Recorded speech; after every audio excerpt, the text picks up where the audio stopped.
Hi, I wanted to recommend a nice, light Christmas story to read during the holidays.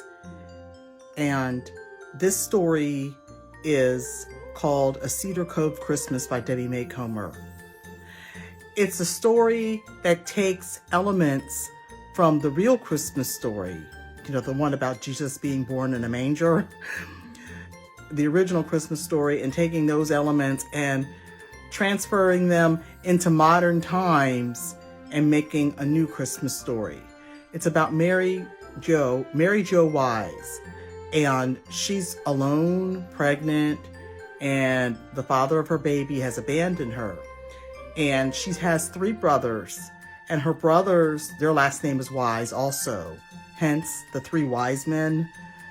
That's an element that she brings into the story. Debbie Macomber brings that in the story, in a contemporary perspective.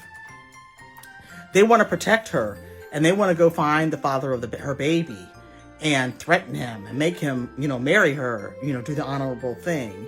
But what she does, she's tired of her brothers, being overprotective of her because she is an adult, and they seem to forget that. So she goes to Cedar Cove because that's where she believes her boyfriend is. That's where she thinks she can find him, the father of her baby.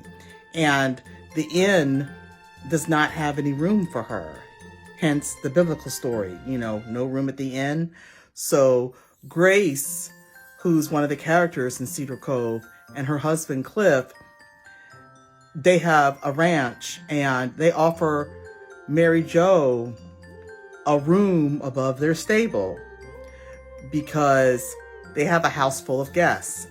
So she goes ahead and moves in to that stable, and other things happen, like I said, that it kind of overlaps with what happens in the Bible, giving birth and that sort of thing. And I'm not giving spoilers because it's basically lined up the same way the biblical story is lined up, or similar.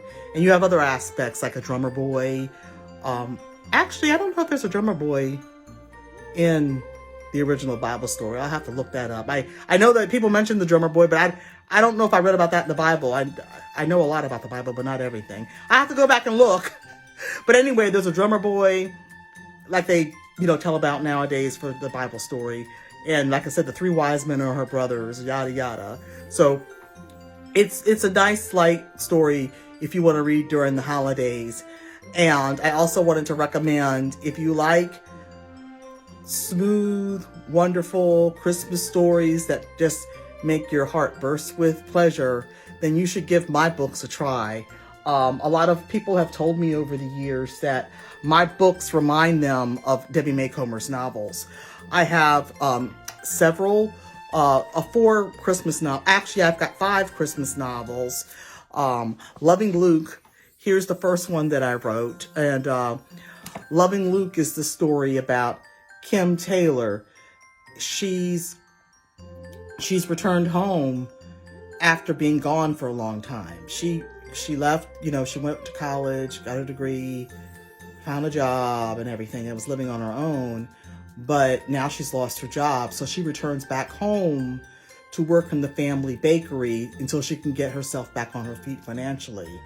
And Luke, her college boyfriend, has returned to town, and she hasn't seen him in a long time.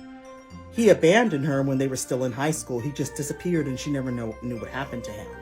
So that's one of the main conflicts of the story, and he now has a daughter. So you'll see how all 3 of these characters, Luke, Kim, and his daughter, they interact in a nice and unusual way, and you see the power of forgiveness in this story. It's a Christmas story. It'll make your heart glad to read this. I think you'll enjoy it. And like I said, it's a novella. It's not very long. It's available in paperback, audiobook, and ebook on Amazon. I also have Sugar and Spice. Sugar and Spice is a book about a man who stutters.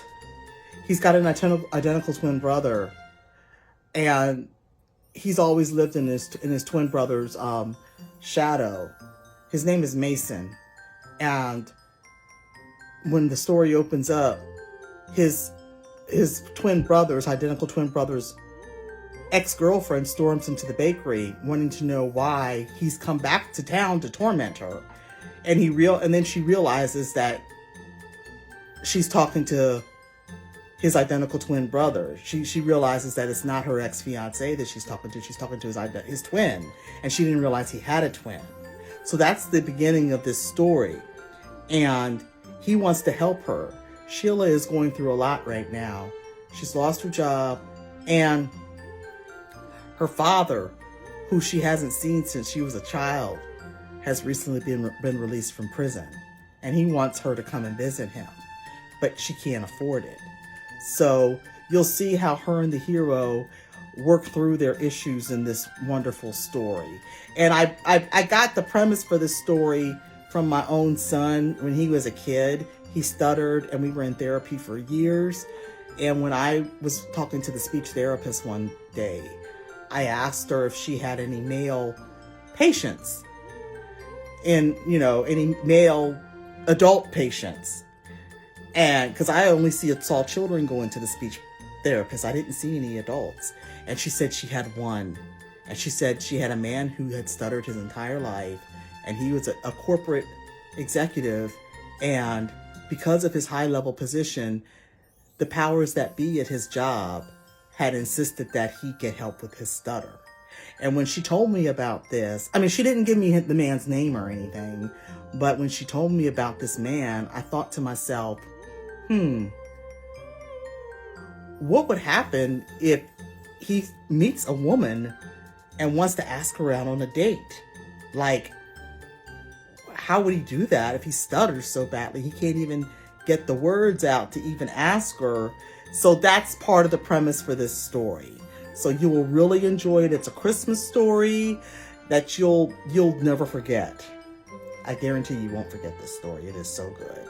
Go to Amazon and read some of the reviews and you'll see what I mean. I also have Rocky Road Dreams, and this one is the favorite of all of my Christmas stories. This one is about Kyle Baxter. He's got an identical twin brother as well. And Melanie is a woman that he had a crush on during his childhood, but Melanie always favored his brother. She always liked his identical twin brother. Now that his identical twin brother is happily married, he wonders if he has a chance with Melanie. He's an alcoholic and he's lost his job because of his alcoholism, but Melanie doesn't know this. So she doesn't know that's why he lost his job. So he takes a hiatus during Christmas and rents a beach house across the street from Melanie's house, hoping to reconnect with her. And that's where the adventure begins. It's a mystery because he has never known his mother. His mother died when he was 3, but he remembers her, even though people are doubtful when he tells them about it. But he does remember his mom. And his dad died a few years ago, and they got rid of him and his brother got rid of the dad's house. And there's a whole there's boxes of stuff that belonged to their father and their mother that's in the attic. He wants to go through the stuff to see if there's anything to help give him some clues about his mom, because his dad never really talked about his mom very much. So, and then when he opens the boxes, he finds some interesting information. You will love this story. It is so good. Go to Amazon and read the reviews. You can download it today and add it to your to-be-read pile. And I also have Cinnamon Kisses. This is a second chance romance about 2 high school sweethearts reconnecting. And I also have another book, Butterscotch Bliss. Butterscotch Bliss is only available in ebook format, and you have to get it directly from me when you join my email list. You cannot buy that book from Amazon or anywhere at the present time. You have to get it by joining my email list. You will enjoy that one. The beta readers loved it. They ate it up. They thought it was amazing. So if you like books that are written by Debbie Macomber, like a Cedar Cove Christmas, then give my books a try. Thanks for listening and have a great day.